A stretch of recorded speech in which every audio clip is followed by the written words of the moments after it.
Según un nuevo documental que indagó en el origen del nuevo coronavirus, que al 11 de abril había causado casi 1.800.000 casos de COVID-19 en el mundo, con casi 110.000 muertes, es improbable que la causa de la pandemia que ha detenido el planeta se halle en el mercado de animales de Wuhan, como ha insistido en presentar el gobierno de China. En el canal de YouTube Crossroads del periódico The Epoch Times, el periodista Joshua Phillip trazó un camino alternativo que conduce al laboratorio de bioseguridad nivel 4 del Instituto de Virología de esa ciudad, donde como agravante el SARS-CoV-2 podría haber sido un diseño o recombinación de fragmentos de distintos virus para facilitar su ingreso a los humanos, parte del estudio que realiza la científica Shi Zhengli. Según Phillip, quien escribe sobre su subversión Guerra sin restricciones y el espionaje manifiesto de China, según su perfil de Twitter, antes de que saliera del mercado donde por otra parte no se venden murciélagos, presunto portador primero del coronavirus. El virus tendría que haber entrado allí, ya que hay pruebas científicas desde el comienzo de los contagios de que existieron casos que no se vinculan con ese lugar, además de distintas manifestaciones del intento de Beijing por controlar la narrativa de la trayectoria del COVID-19.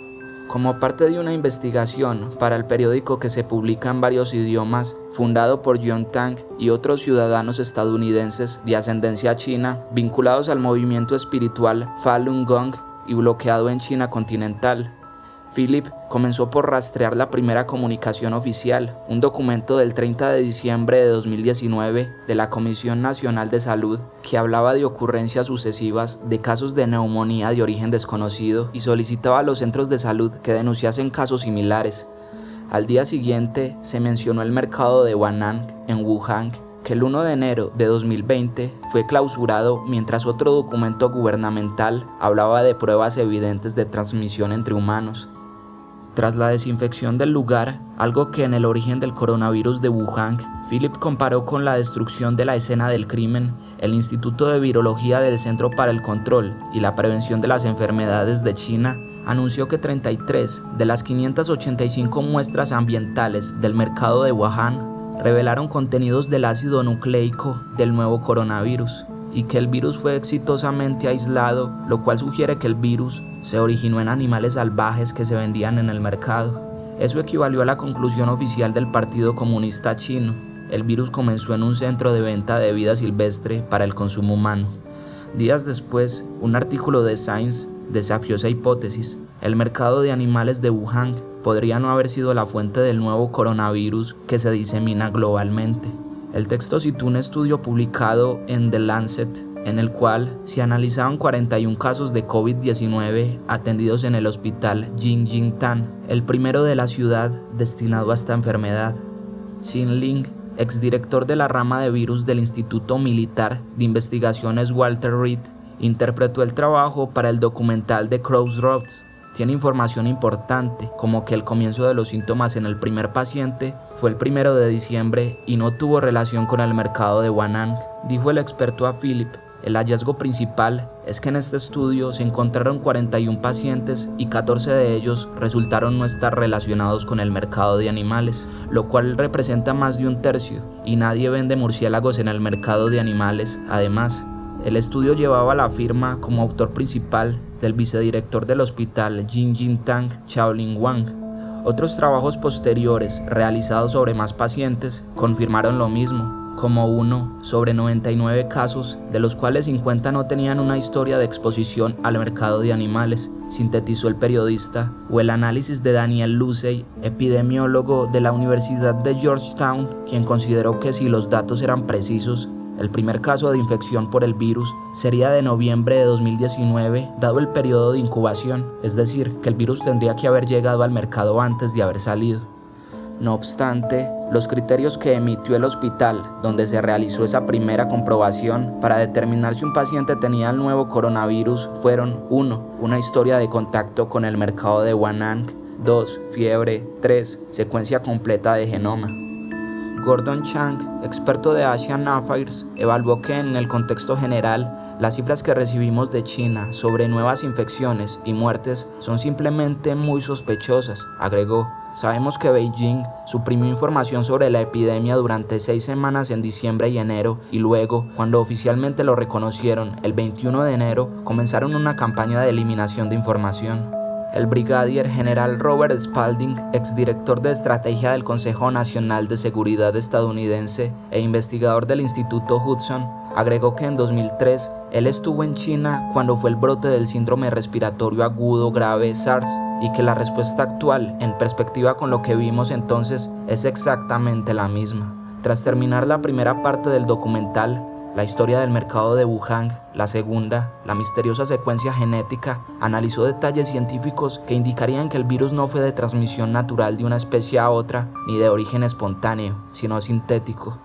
El 11 de enero, Zhang Yongzhen, del Centro Clínico de Salud Pública de Shanghái, de la Universidad Fudan, publicó un análisis en Nature en el que notó que el causante de la neumonía típica de Wuhan se vincula mucho a los dos virus, CoV-ZC45 y CoV-ZXC21. El documental agregó que esos virus fueron hallados en murciélagos en Zhoushan como parte de una investigación del ejército chino en 2018. El equipo de Zhang, en realidad, había aislado e identificado la secuencia completa del genoma el 5 de enero y lo había comunicado a las autoridades. Solo ante el silencio gubernamental, la publicó el 11 de enero en Nature. El laboratorio de Zhang fue cerrado poco después.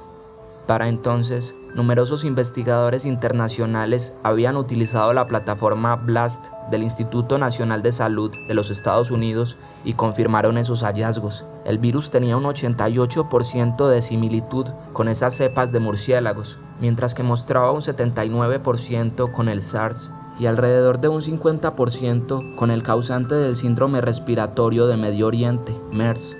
También se encontró que la proteína de la punta del nuevo coronavirus, que le permite ingresar al cuerpo humano, mostró la peculiaridad de ser igual a la del SARS. Es difícil ver una proteína que sea 100% idéntica cuando un virus pasa de una especie a otra, interpretó el hallazgo Lin en Crossroads.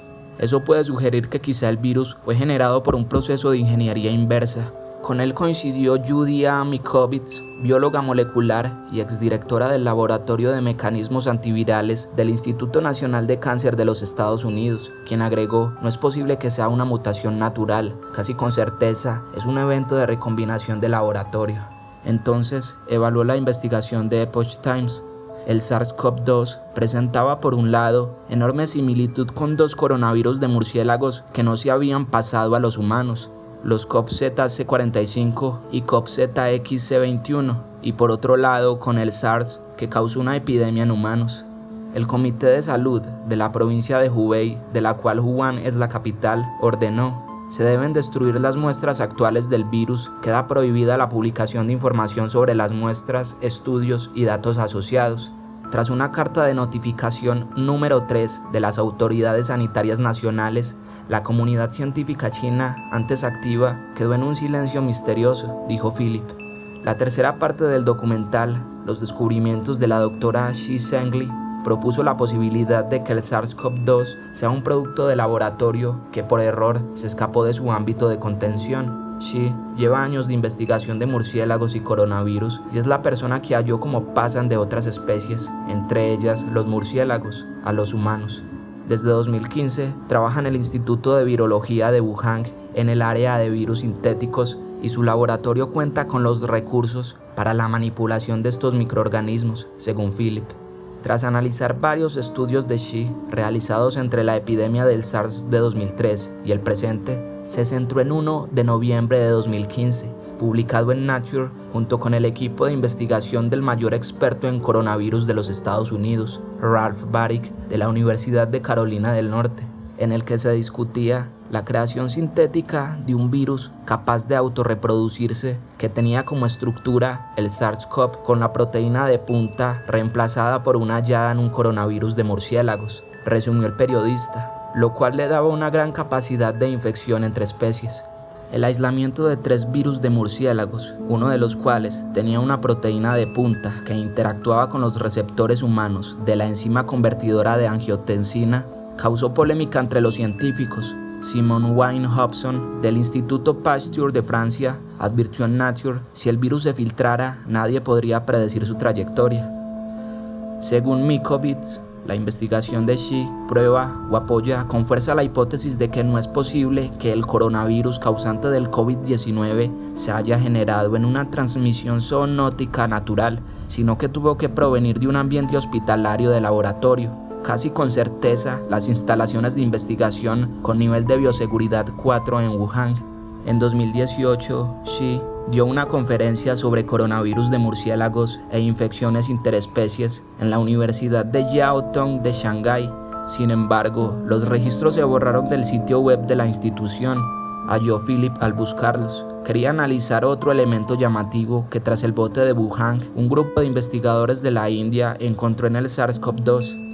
Los científicos publicaron un estudio preliminar sobre la proteína de punta del nuevo coronavirus y hallaron 4 secuencias insertadas que no estaban en el SARS original, sino que provenían del virus de la inmunodeficiencia humana, el VIH. Xi los desacreditó, siguió el documental, pero no ofreció una negativa oficial de la afirmación de que el microorganismo causante del COVID-19 pareciera tener fragmentos de material que vive en murciélagos y fragmentos de material que vive en humanos. Trabajan en el desarrollo de un coronavirus para huéspedes humanos, lo cual nos lleva a la pregunta de por qué alguien crearía un coronavirus que puede infectar a los humanos, planteó Spalding. ¿Cuál sería el propósito de esa investigación? ¿Es para un arma? ¿Es para luego vender una vacuna de la cual ser los únicos beneficiarios? La penúltima parte del documental, El secreto del laboratorio P4 de Wuhan, analizó que tras el aislamiento de Wuhan, el 23 de enero, Xi publicó en Nature un artículo que apuntó a una fuente natural de coronavirus, los murciélagos, en consonancia con la versión de las autoridades chinas sobre el mercado donde se vendían animales salvajes para gastronomía. Al mismo tiempo, las autoridades restringieron el acceso a todas las muertes del virus, lo cual impidió que los expertos internacionales se unieran a la investigación y usaron la televisión nacional para calumniar a los médicos como Li Wenlian, quien reveló el brote por difamar rumores. Recordó Philip al médico que murió por COVID-19 y diferencia de otros episodios de contención de otros virus en los años recientes. El Instituto de Virología de Wuhan no participó en los esfuerzos. El periodista destacó que mientras varios científicos denunciaban con su nombre real que el mal control de peligro del laboratorio de Xi Zhengli podría haber hecho que el virus de Wuhan se filtrara, la experta principal en armas bioquímicas del ejército chino, Chen Wei, asumía el control del laboratorio P4. También corrían rumores de que una investigadora del instituto había sido la paciente cero y había muerto. Y el presidente Xi Jinping impulsó una ley de bioseguridad, asoció el documental. En esos días también sucedió algo llamativo, señaló el origen del coronavirus de Wuhan. El Instituto de Virología solicitaba preventivamente una patente para el uso de Remdesivir en el COVID-19. Uno de sus directores, hijo de un importante miembro del PCC, Jiang Zemin, tiene intereses privados en una compañía farmacéutica que encabeza otro hijo de la élite comunista. Fue precisamente en los años del Jiang en el poder que 2 militares chinos publicaron un informe titulado Guerra sin restricciones, donde se discuten estrategias para que una nación menos fuerte que otra pueda combatirla en el contexto de guerra moderna, resumió Philip. Citó a uno de los autores, Jia Liang: luego de la primera crisis del estrecho de Taiwán, comprendimos que si había un combate directo entre las fuerzas ramadas de China y de los Estados Unidos, estaríamos en desventaja. En consecuencia, necesitábamos una nueva estrategia para ayudar a que nuestros militares torcieran el equilibrio de poder. Eso sería la guerra sin restricción, detalló el documental. Podría estar asociado a lo militar, incluidos guerrillas, terrorismo y guerra bioquímica, o podría no ser militar, como el tráfico de droga, envenenamientos, destrucción ambiental y diseminación de virus informáticos. En su último tramo, Enfrentar la pandemia, el trabajo de Philip analizó que el impulso de propaganda que ha escalado en las últimas semanas apunta principalmente a desviar la culpa del manejo chapucero que el régimen chino hizo del virus en Wuhan, sembrar el desacuerdo internacional y presentar la imagen de que el régimen ha contenido el brote. Los mismos científicos chinos que revelaron información o hicieron denuncias se negaron a los pedidos de entrevista de The Epoch Times, lo cual se describe en la película como una red gigante de censura del PCC arrojada sobre los virólogos del mundo. Ante las pruebas de que el PCC violó las regulaciones internacionales de salud, los Estados Unidos y la comunidad internacional deben recuperar su sentido y tomar medidas, concluyó. El origen del coronavirus en Wuhan cada vez que el coronavirus vuelva, porque va a volver, porque va a estar con nosotros permanentemente ahora y va a regresar, cada persona que mate, cada persona a la que dañe, será directamente atribuible al PCC. Le cedió el cierre a Spalding tras recordar que ya desde marzo distintas naciones han comenzado acciones legales y en organismos internacionales para exigir que China pague compensaciones por el daño multimillonario causado a las economías por el COVID-19. Y dime, ¿tú qué opinas acerca de este tema? No olvides dejarme saber tu opinión acá abajo en los comentarios. También deja tu like y suscríbete si te gustó el video. Sin más me despido y hasta la próxima.